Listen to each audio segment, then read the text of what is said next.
ओम नमः शिवाय। मुख्य रूप से सर्दी, गर्मी और वर्षा यह 3 ऋतुएं होती है।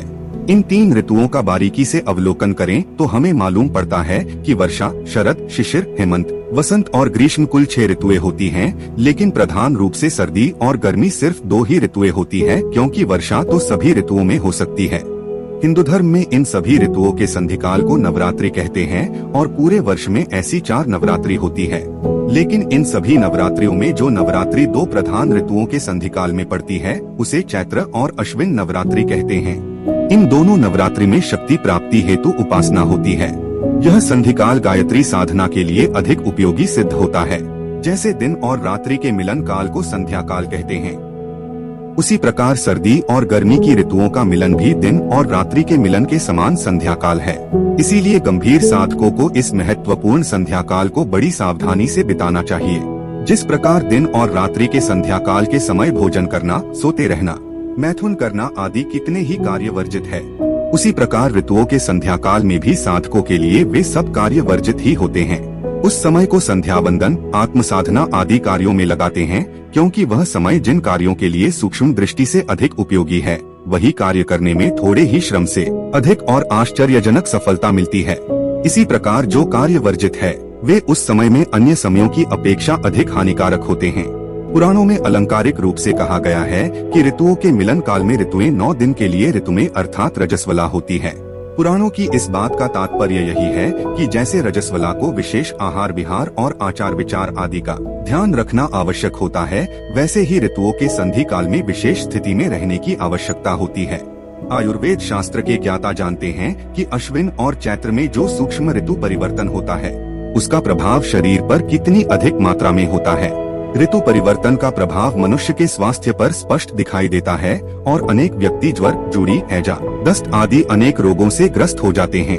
उन दिनों अस्पतालों में बीमारों का मेला लगा रहता है। वैद्य लोग जानते हैं कि शरीर संशोधन कार्यों के लिए अश्विन और चैत्र का महीना ही सबसे उपयुक्त है। इस समय में दशहरा और राम नवमी जैसे 2 प्रमुख त्योहार नवदुर्गाओं के अंत में होते हैं। ऐसे महत्वपूर्ण त्योहारों के लिए यही समय सबसे उपयुक्त है।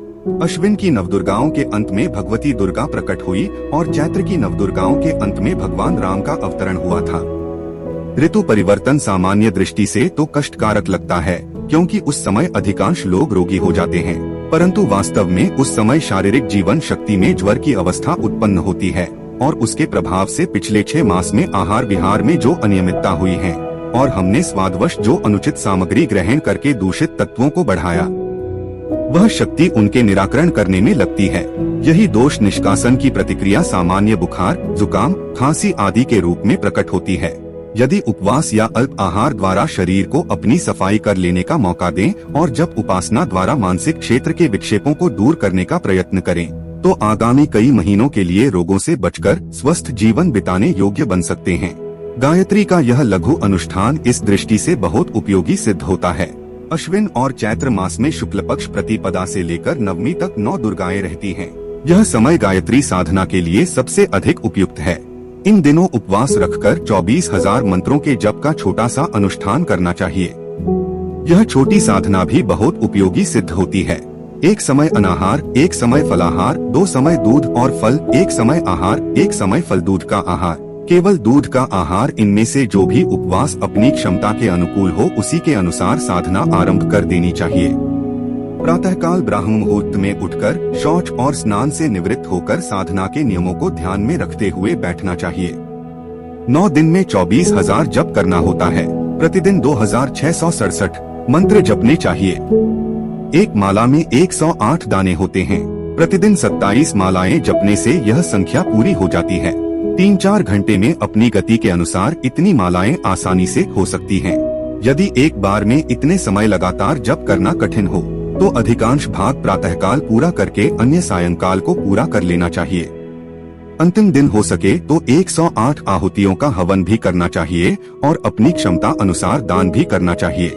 यह छोटा 9 दिन का अनुष्ठान नवदुर्गाओं के समय में प्रति वर्ष किया जाए तो सबसे उत्तम है, क्योंकि यह 9 दिन साधना के लिए बड़े ही उपयुक्त हैं। कष्ट निवारण, कामना पूर्ति और आत्मबल बढ़ाने में इन दिनों की उपासना बहुत ही लाभदायक सिद्ध होती है। नवदुर्गाओं के अतिरिक्त भी छोटा अनुष्ठान उसी प्रकार कभी भी किया जा सकता है। सवालक्ष जप 40 दिन में होने वाला पूर्ण अनुष्ठान है और 9 दिन का अनुष्ठान लघु अनुष्ठान कहा जाता है। सभी साधकों को सुविधा अनुसार उसे भी करते रहना चाहिए। यह तपोधन जितनी अधिक मात्रा में एकत्रित किया जा सके उतना ही उत्तम है। जैसे सवालक्ष जप का पूर्ण अनुष्ठान न कर सकने वालों के लिए 9 दिन का 24,000 जप का लघु अनुष्ठान हो सकता है, उसी प्रकार अल्पशिक्षित और बालकों के लिए लघु गायत्री मंत्र भी है। जो 24 अक्षरों का पूर्ण मंत्र याद नहीं कर पाते वे प्रणव और व्याहृतियाँ अर्थात ओम भूर्भुवः स्वः इस पंचाक्षरी मंत्र का जप करके काम चला सकते हैं, क्योंकि जैसे चारों वेदों का 20-24 अक्षर वाली गायत्री है, वैसे ही गायत्री का मूल पंचाक्षरी मंत्र प्रणव और व्याहृतियाँ हैं। ओम भूर्भुवः स्वः यह मंत्र चंचल मन वालों की सुविधा के लिए बड़ा उपयोगी है। ओम नमः शिवाय।